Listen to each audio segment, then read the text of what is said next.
God has intervened here a little bit and made something pretty crazy happen, which is I am going to do a plate and ponder empty nesting without my wife, Jennifer, because she's actually in Paris right now.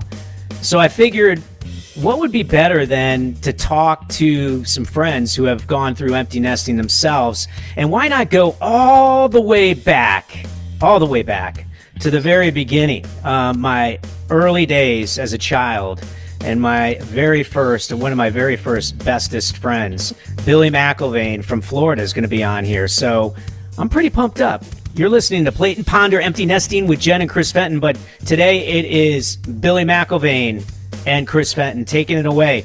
Billy, you are on. I'll tell you what, I couldn't be more excited to be on this Plate and Ponder edition. I have listened to these, and I can say I'm very entertained, and it's awesome to listen to. So it's great to be on here.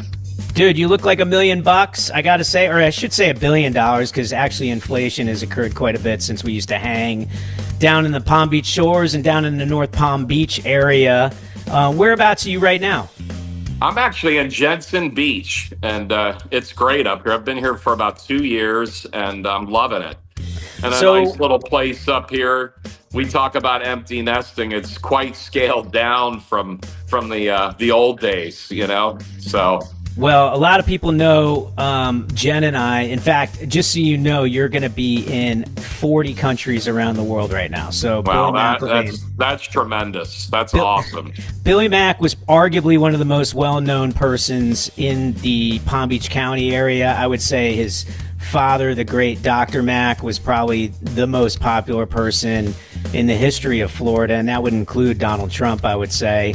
Yeah, we got to include that. Oh, absolutely. My God. And Mrs. Mack and your 4 sisters, Beth, Judy, Nancy, and Lucy, all rock stars. You guys were the greatest family through the high school and junior high school years of my existence, and you guys have just elevated it since. So, but you are an empty nester, and you've been an empty nester for way longer than Jen and I. I mean, how long have you been empty nesting? Well, my 2 boys, they're 27 and 24 now, so we're talking quite a long time. What are they doing? What are they doing right now? Like, I know you raised them incredibly. You and their mom, like, I always see all kinds of crazy accolades going on with them, what they're doing. What are they up to nowadays? Yeah, well, actually, Gunnar, my oldest, who's 27, he's doing residency in Gainesville. So first year residency as an ER physician. He loves it. He loves the hustle and bustle. No day is the same with him, and he loves the adrenaline. And he's going to be a phenomenal doctor when he gets out of residency after going through 4 years of med school, now his first year of residency. Dude, that is unbelievable. I love the fact that he's going to be doing something great for society and going to be really successful in sort of his life endeavors. He's at Florida State. Where did he go undergrad? No, he went to University of Florida. Oh, and his residency brought him back to Gainesville. Oh, well, there you go. So and now he's actually with his wife from 12 years of dating. They got married on May 31st of last year. And what a great little wedding they had back at the end of May. Now, is she a doctor or in She's training? A dentist. She's a dentist. God. She actually went to UF Dental School and UF undergrad. So talk about a fairy tale relationship. Totally unbelievable. One that you can't even imagine. Everything that was mapped out, they planned and mapped out, and it all came to fruition. So just something real phenomenal, something I'm extremely proud of as a father. I couldn't be more blessed than having my 2 sons, that's for sure. Well, that's unbelievable. So that's Gunnar, and by the way, that's a record scratch for saying Florida State when he's an Well, actual funny Gator. You say that, Chris, because the younger one, Jagger, did graduate from Florida State, so you were about half right. He's a Seminole, and he graduated a little over a year ago, and he's 24, and he lives in Tampa with his girlfriend, and he's with Zimmer Biomet, and he does medical devices, upper extremities. That's So crazy. So you guys yeah, had a total house divided. I mean, I think the only thing that would have been crazier is if you had another kid and they went to Miami, right? right. But as you know, Chris, I am a big Kane fan, and Shout out.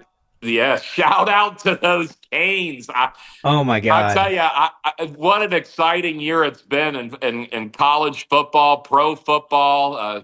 Miami getting to the big dance, the championship game, and actually they played really well. I was a little upset with the outcome, but I was excited for them to be there. That's for sure. Dude, they crushed it. I mean, they went way above like anything that you or Greg Cohen or any of our old Miami Hurricane boys would have thought. I was really proud of them.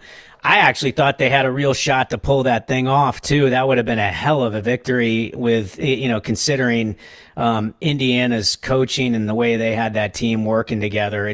I mean, they were like a Swiss clock.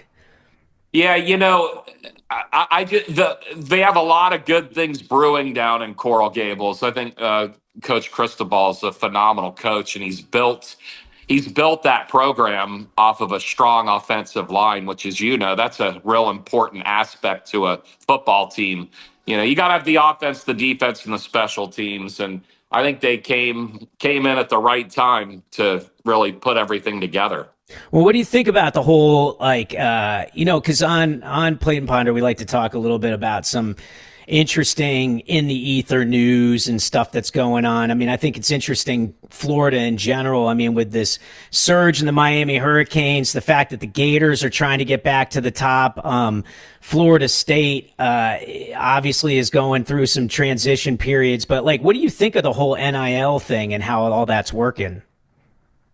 I have to say, I'm not a huge fan of the way college football's changed in the last couple years, and I feel like it's turning into more of a business than for the love of the game. Um, I see it from both sides, but as far as me personally, I don't. I think a lot has changed just in general with the whole NIL situation. Yeah, I think, well, for one, it's definitely, I would say, raise some alarm bells of like the massive deficits that a lot of these athletic programs have across the country. I mean, it's obviously there's for-profit sports, which at a handful of schools are profitable, whether it's football or basketball, typically men's in both situations. There's a handful of women's sports at a handful of schools that are doing extremely well. I think of like volleyball at like say Nebraska or something like that, and girls basketball at UConn. But for the most part, a lot of these teams, whether men's or women's, they're massive deficit drivers, and some of these schools are having real financial problems because of it. Right, right. I heard instances where seniors or juniors in college they're making more money than the NFL rookies. And what incentive would that be? Why not just stay where you're at? You're making some money and enjoying life, and you're at the college level. And I guess if that was me, I probably wouldn't complain. But at the end of the day, from a standpoint of NIL, and then you can go off to the 12 team college bracket. There's always issues with teams being in it and not being in it. Someone's always going to get not in when they should be in, kind of like what Notre Dame felt this year, So are you still So going to a lot of the Canes games? I mean, I remember at I one haven't time been no, I have not been in a while. you used to And have that crazy barbecue trailer thing that you would hitch up to your truck. Like that yeah, thing was crazy. Yeah, it had the U on it. It was pretty nice. But when my dad was alive, as you know, we used to always go to the games and used to park in downtown Miami. What a beautiful stadium! But you used to park and get blocked in for the whole game. And when my dad would go down there, I said, "Are we sure we want to get blocked in? You'd pay $20, $30 to park." And he said, "Don't worry about it. We'll be the last ones to leave." But what great times we had, Oh my with him. God. And I went to Florida Southern College, and they didn't have a college football team. So, but I've adopted Miami from the early days, as you know. I've always been a Kane fan and always will be a Kane fan. Oh So my God, for sure. I mean, I think that was, I mean, we didn't have a lot of pro teams when we were growing up, right? There was no, I mean, our baseball team was essentially the Atlanta Braves because there was no baseball team down there. Definitely no hockey teams. You right, had Marino and the Miami Dolphins. You had the Canes and heck, you had like the Fort Lauderdale Strikers, the soccer team. yeah, You had a handful of like I remember the Atlanta Braves and the Montreal Expos both played at the same stadium down in West Palm Beach, right. which I don't even think that stadium exists anymore, right? No, I don't believe so. And you know how ironic the Miami Marlins are suited right there where the Hurricanes used to play in the Orange Bowl. And, you always wish the Orange Bowl was there. It was a whole different feel going to those games than it is where they currently play, obviously, where the Dolphins play. Well, you would pull up. I mean, if first of all, if you were with Dr. Mack, who was just a legend, a living legend, the greatest dentist on earth, he lived. His office was right at the foot of the Blue Heron Bridge, which, if anybody's been down there, that used to go to the little town I lived in, Palm Beach Shores, and that bridge replaced an old podunk like drawbridge when I was a really little kid, and the bridge went up like 100 feet in the air. It was like a really steep incline, and every once in a while somebody would go up to the top of it and roll a bowling ball down the thing, and it would go right through like the window of your dad's Yeah, not office. not only bowling balls, but actually bikers through the windows. Oh, you had bikers that Actually, went. yeah, I mean, unbelievable what would happen down there. My dad would get a call usually at 2, 3 in the morning from the police saying that there's a biker that went through the window Oh of my his office. I mean, incredible. Oh my God, that I can't imagine like what would be a worse. I mean, first of all, going to the dentist office is tough enough. In fact, I think your dad gave me some ironclad like fillers back in my molars, and every time I go to the dentist, they're like, "Who put these in? These things are gonna last like 3 lifetimes." I'm like, "Oh, that was Dr. Mac." You go big or you go home, Chris. Oh, You know oh that my that's God. how it was. I mean, he was so well loved. It was an he's passed since 2004, so we're coming up on 22 years in Oh my October, and God. I don't feel like it was just yesterday. But the people that call him a second dad, it's endless, and it's an honor and a blessing. I mean, Well, that guy but gave me my the nickname that still exists today, yeah, the old Fentoni. Fentoni, the great The Fentoni, great right? Fentoni. Yeah, I Yeah. dropped the great because that sounds a little vain, but No, but you know what? You can be vain, Chris.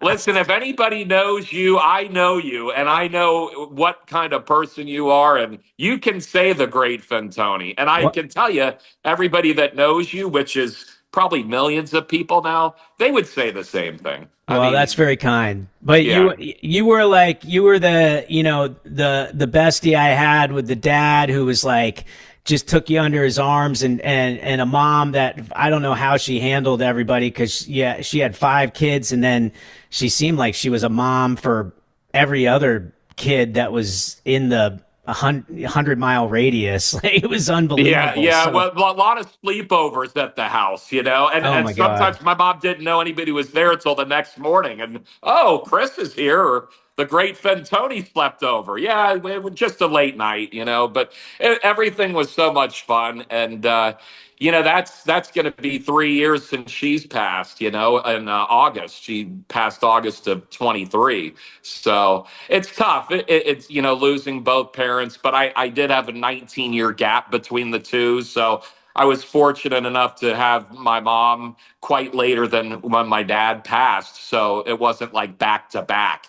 Yeah, So well, and I mean, you have incredible kids too, and a great friend network and all that kind of stuff, and you live in sort of paradise, and yeah, as hard as it is, I mean, Jen's mom passed a year ago Thanksgiving, and it always leaves a hole in your heart, especially with parents that were great like that, and I just remember like there was that summer where. It was between when it was sophomore and junior years. I just decided to go paint houses out in the Everglades, and I show up. Like, first of all, I fell asleep driving down there, and I crashed my car because I pressed the gas, I guess, when I fell asleep trying to go the whole 27 hours straight, and I hydroplaned and Oh man, I think about life as a game of inches, man. I just somehow ended up in the shoulder okay, but with a busted up car. And I show up and your mom's like, "Oh, hey, wow, what are you doing down here?" I was like, "Oh, I'm staying with you for the next 3 months." She's like, "What?" She's like, "All right, laundry room's ready." Yeah.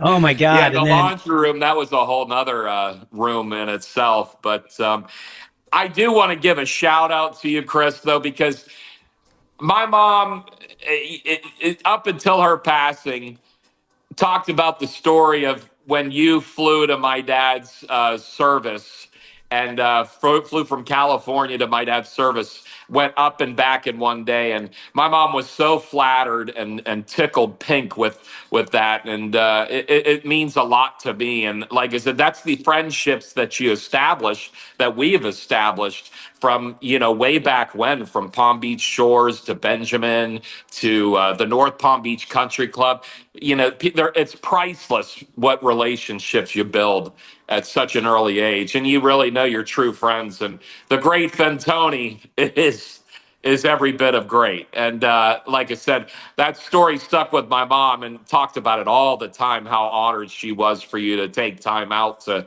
come over and, celebrate my father's life. well, there So, was such a big part of my life. And, it's interesting. You come out to Los Angeles and, LA gets a lot of crap for, being fake and Hollywood and all that kind of stuff. And there's plenty of that. Like, there's a lot of people that come out here simply to try to reinvent themselves. And by the way, I don't blame some of them. They've had tough upbringings or whatever it is, and they're looking to start afresh and reset and all that. And then there's other people that just come out here and cast away, their old friends and the people that actually help them become who they are and all that stuff. And it always drives me crazy. I mean, when I had my wedding, my best men were from every part of my life, and I think you missed that wedding because I forgot what hurricane it was, but there was a hurricane that literally ripped through Florida and decimated like that whole area where we grew up, and I don't even think right. there were flights coming out, but.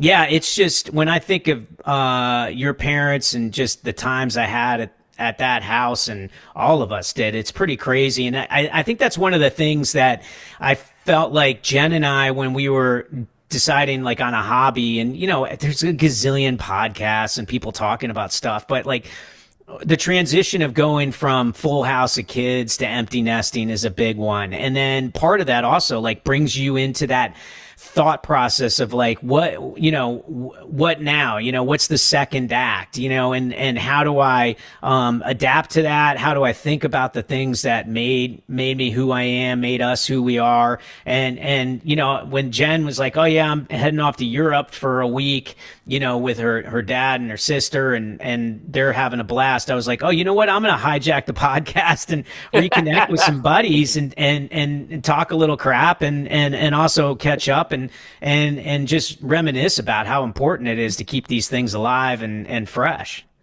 Well, to your point, uh, at my mom's celebration of life just 3 years ago, a lot of times you only see each other for weddings and funerals. I mean, let's face it, that's the time where people obligate themselves to go to a wedding or they go to a funeral.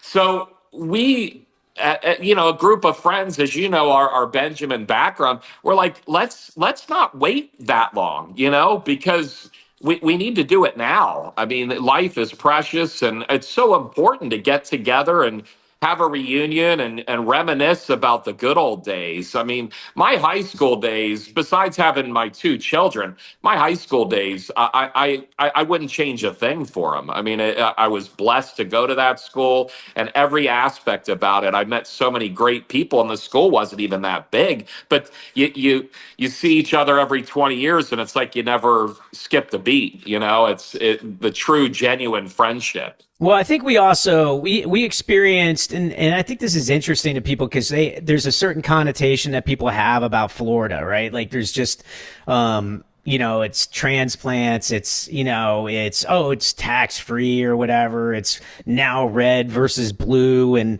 it's snowbirds or whatever it is. But actually, there were a lot of us that were born and raised down there, and we were there before a lot of the craziness occurred. I mean, I think about the house that I grew up in at 331 Sandal Lane in Palm Beach Shores. I think I don't even know what my parents bought it for, but I do believe it was on the market when we were moving to Connecticut for like a year at like $125,000 or something like that, because there was just no one buying houses in Palm Beach Shores. Now there's houses in Palm Beach Shores that are like $50 million. Like it's insane. It's incredible. I mean, and Sandal, I mean, what good memories with your family and everybody. I mean, geez, that we loved going there to good old Sandal Lane, and you had Peanut Island and taking the rafts out, and oh my what God, stories we had, huh? Oh my God. So yeah. So if people are interested, like there's, that Florida lifestyle is pretty interesting because you have a lot of boating. In fact, a lot of our friends, had what they do. It was power squadron courses, which is like essentially taking a driver's lesson, and kids were driving to each other's house boats. I mean, I think I remember Bruce Weeda would come down to Palm Beach Shores to pick up my brother when he was like 11 in a Boston Whaler. I think Ecclestone would come down to pick me up. He wouldn't want to go through the no wake zone, so I'd have to meet him up at Phil Foster Park to get picked up. But we were like kids with bikes. Anywhere else, there it was kids with boats. Right. Well, back then we didn't have cell phones. Video games really weren't anything back then. If we were lucky, we had the little Pong game that or a little Atari Centipede and Galaga, so different. Well, actually, I remember the rich kids had Intellivision, and the middle class kids had Atari. It was like, I don't think I was even fortunate enough to have Atari. So whatever was a step down from that was probably what I played. It was the Pong game. It was the Pong game. I remember the Pong game. I think your dad was pretty good at the Pong game. Now that I think about it, it was probably like watching paint dry. It was. I'll tell you, but back then was so nice because you didn't have the cell phones, and what did we do? We always remained active. We were always doing things, whether it was hydro sliding, boating, going to Peanut Island. We were always on the go, never. And like I said, North Palm Beach Country Club played a huge role in my life, from swimming. Yeah, I mean, everybody, it was open till 10 o'clock on Wednesday and Friday nights. And my mom was always like, "You ever going to come home for dinner?" I said, "No, Mom, just bring dinner to me." Or I went to the snack bar, but never went home. Always stayed there because I loved it. It was so much fun. Oh my God. And I remember going in there, your dad would be playing poker or whatever, and he'd be like, "Fentoni, the great Fentoni, come over here. What do you need? Get to the snack bar. Here's some money." He'd give you like a pile of bills. I mean, he was a total Rodney Dangerfield on the golf course. I mean, he was so good. He would good. pull up with a radio from Radio Shack, and he wouldn't care if he lost it at the end of the round because it was, a disposable radio. Oh, and we would go out there. I remember we would play like 36 holes in a day. You'd find at least 3 golf clubs, and you bring them into the shop, and they'd be like, "Oh, 2 of those are Dr. Max," Yeah, he wouldn't even have to put his name on them. They just knew right off the bat they were his clubs. Yeah. And then he also was like the greatest as far as having these like old Cadillac DeVille convertibles, like that were literally like 30 feet long. They were like a yacht. They were so big, and they only had 2 doors, right? And you just climb in the back. Oh. He would have like an 8-track player with he always had like Little Rivers Band and like Jimmy Buffett in there, and he was a big Neil Diamond fan. Neil Diamond, actually. Yeah, he was a big Neil Diamond fan, and I'll never forget when he had one of his Cadillacs of many throughout his entire life. It was up on the hill at North Palm Beach Country Club, and he comes out, and it had somehow, maybe the brake wasn't engaged, but it rolled down the hill by itself and wiped out 3 cars at the bottom of the hill. And dude, I remember that. I think it went right into JJ Muggs and took out the endless fries too. That was crazy. The seasoned fries. Oh, those fries, the endless root beers. Oh my God, so good. But by the way, that was the only hill in Florida too. I think he found. Yeah, well, my dad found it. He found it. But the other thing that was like the other thing I remember about one of his cars is that if anybody grew up in South Florida, like it's so different than anywhere else. Where when it rains, it pours. I think that's where that phrase came from, and it'll literally rain like 5 inches in an hour. And Dr. Mack was notorious for just never putting the top up on his convertible. Yeah.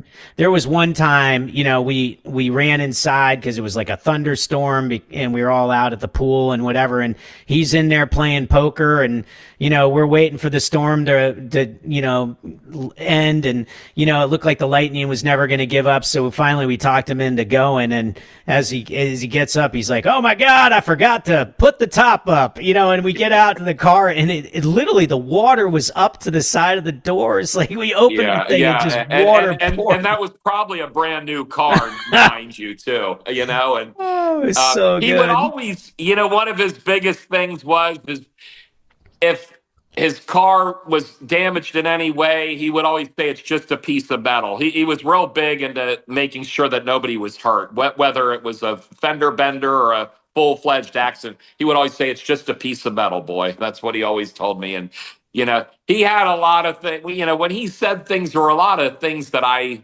still remember to this day that kind of carried with me. He introduced me to sushi. Like I Yeah. never had sushi, and he was like, "Fantoni, my boy, I'm gonna take you for sushi." And I was like, "Oh, Billy, you coming?" And he's like, "No, Billy doesn't like sushi." So he sat at And the you know table. what's funny? It skipped a generation because my boys love sushi. So, and I don't think any of my sisters like sushi. So it kind of jumped over us. But Well, he took. I remember one of my favorite moments with him. Like a dad.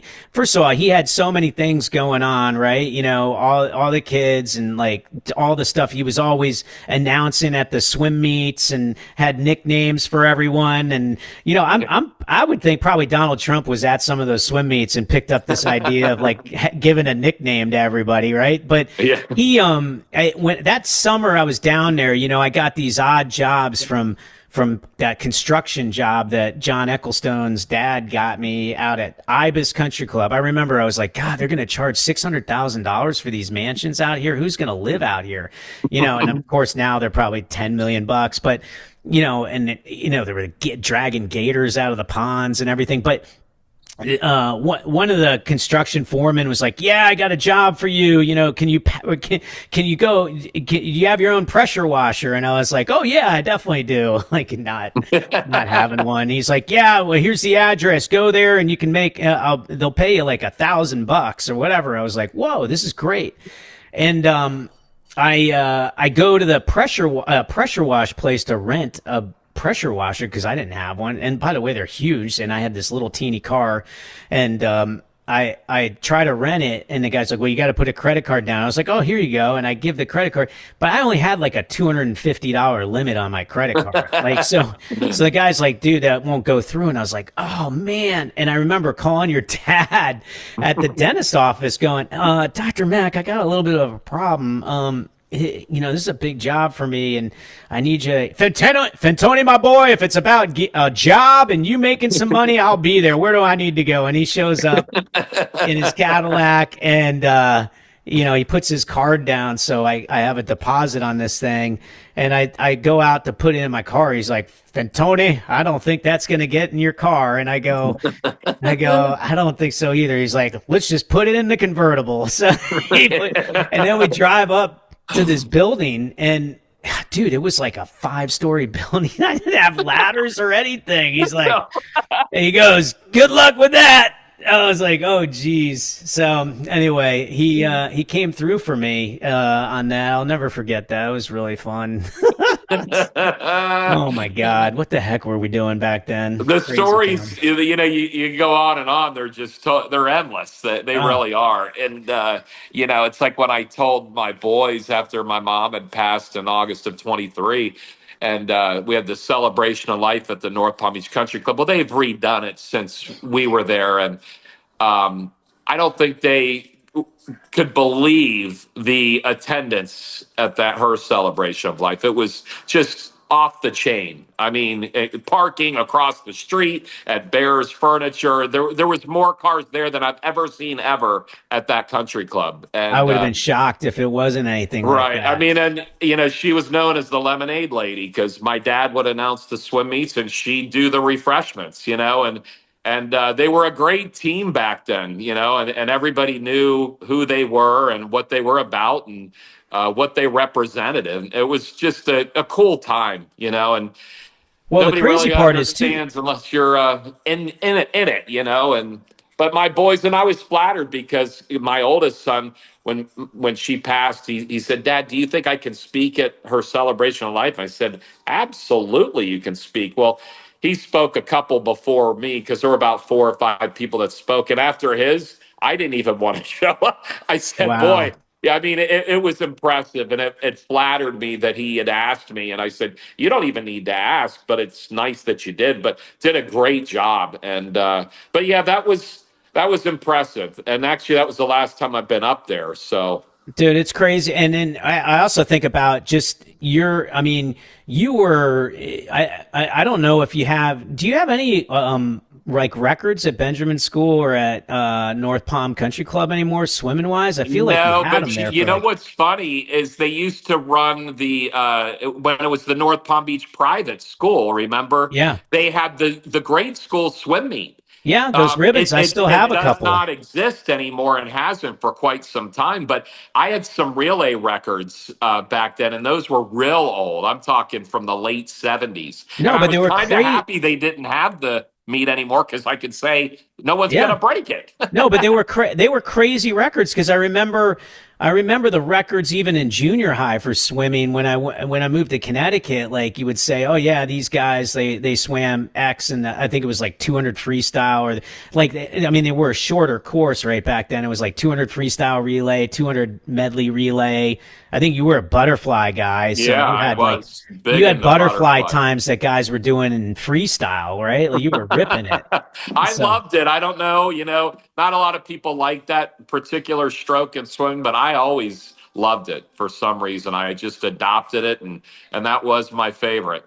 Oh my God. It was really fun to watch all that stuff back then and just to see your dad like announcing those things was unbelievable. And then, they would have the diving competitions and I remember like I think it was like Eric Wells would like sneak in the middle of the divers and like do some crazy like triple Lindy in the middle of it. And Dr. Mack would be like, "That's not acceptable, Eric Wells. This is a professional meet or something like that." Oh my God. It's so good. So You know how good. many people that lived right behind the country club there? The houses were right there by the golf course. They used to say, "We never had to go to the swim meet because your dad's booming voice. We knew everything that was going on with the swim meet Oh, it was because so it just crazy. carried over. Even people on the golf course, they knew what was going on. But and he also announced a lot of Benjamin High School football games. Yeah. He So what would. is Benjamin High School like? If you for people that aren't familiar with North Palm Beach, like North Palm Beach was Lake Park. There was Singer Island, which was really Riviera Beach and Palm Beach shores. There was a very wealthy enclave called Lost Tree Village, which is still there, which is probably even crazier now. But there was a lot of middle class, upper middle class, and then there was like a very, I would say, wealthy class that were all a part of this school called the North Palm Beach Private School, mainly because there was definitely an issue with Florida school systems, at the younger ages, depending on where you lived. It was some of them weren't great. So there was this push to create a couple private schools in the area and Benjamin, which, at the lower grades, what was it? Preschool through sixth grade was North Palm Beach private. And then I think when we were actually at that elementary school, the upper school only went to like eighth grade, then ninth grade, then 10th grade. I think by the time we were in sixth grade, maybe it went all the way through, and then it went on forever after that. And it was like Jack Nicklaus's kids and a lot of others that were sort of part of the class that was like donating to help build this thing. But today it's like a mecca of athletic prowess. Like I say, even in Oh, yeah. the lacrosse world, it's got amazing kids, which is really unusual because that's a very Northeast dominated sport. Football has always been really strong. I saw, did Tiger Woods' kid go to Benjamin? Was he involved? He's still there playing golf, and he actually just announced that he was going to Florida State for 2027. So That's for he's going to be Gunner. playing golf. He's going to be a Knoll. Yeah. Wow. So very So interesting. But you look back, and yeah, a lot of professional athletes are there's some in the NFL right now that went through Benjamin, and Jordan Travis was a superstar at Florida State a few years back, and he went to Benjamin, and just a lot of good football players and a lot of good athletes, like you said, lacrosse has taken off at that school. I mean, they win state almost every single year. Well, and it was time. I mean, I think when we were there, even when I left, because I went there 10 years, but I left in ninth grade. I think there were like 45 kids a class. Now it's got to Yeah. be at least 100 or something, Yeah, right? I want to say probably they're closer to about 120. But yeah, I think I graduated with 46 kids, 33 46 guys kids, and and there were 13 girls. I think there were 7 Division I football players out of 46 kids. With Howard Ernst, who broke the all-time Florida record for tackles right in the season, I Yeah. think, and then Yeah. Chip Ponce and Paul Dean and Richie Sutter and Yeah, Richie Sutter walked on at Florida State, and I think his heart was really to go swim, but he went to Florida State and walked on and played for 4 or 5 years in Tallahassee. And of course, you had Chip Ponce and Paul Dean at Harvard playing football at Harvard. So yeah, a lot. And I want to say Howard went to he he went to went to Lehigh. Lehigh. Yeah, He took yeah. Lehigh over, I think it was Miami, and like he had a bunch of big offers, I think, and he just decided to go to Lehigh, and then and now he's serving the military as a civilian because he's a professor at the Naval Academy. Richie has been in the military. In fact, I was at the Pentagon with him 2 summers ago because I was speaking Right. there, and he gave me an extra tour of everything, which was really cool. He's been kicking butt. I mean, Chip is, dominating the world, having done a little bit of everything. And Dean's an attorney kicking butt in DC. And yeah, everybody's, it's just an incredible class. And we've all stayed close together. I think even some of these younger class, the younger, underclassmen are friends with some of us. And yeah, it's been a really fun ride to say the least. Yes, that's a definite understatement. I mean, everything about my upbringing has been nothing short of phenomenal. From my parents to my siblings to now my kids, and my ex-wife, which I had my kids with, we co-parent very well, and I think that's very important. And coming from a family with my kids where the mom and dad are separated and not together, which is unfortunately it's a frequent thing, but I think it's important to find co-parenting together and make it as easy as you can for the upbringing of your children. For So sure.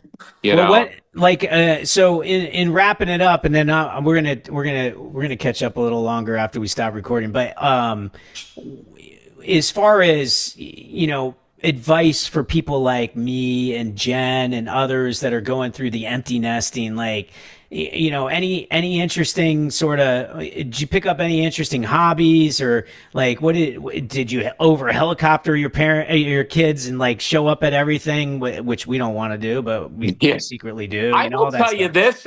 I think it's a great time for you and Jen to build the husband wife aspect back and mold that, because I think you get caught up in being mother father role, And, you got to juggle the husband, wife, mother, father role. But I think it's a great time when they're away. They're spreading their wings. You did what you could do, and that they're great kids. They're the way you wanted them to be, and they'll have some stumble and falls probably along the way, but as long as it's nothing too major, you did what you set out to do, and now you can concentrate on really bonding together, is what I think. But I mean, let me tell you, I miss the Friday night lights of high school football for my kids, because I helped. I got invited back to do the booth coming up here for a lacrosse game, so I'm gonna go. I'll be like the guy that goes to Chuck E. Cheese without a kid. But I gotta go do the booth. You know what? Your dad used to do that too, I think, after you were out of school. So you know what? Why not? Follow that. But I really do miss their high school days. I lived for going to their Friday night football games, and I do miss it. And I would say when they still are at home, you take advantage of every minute, second that you have with them, because it does go fast, as you know.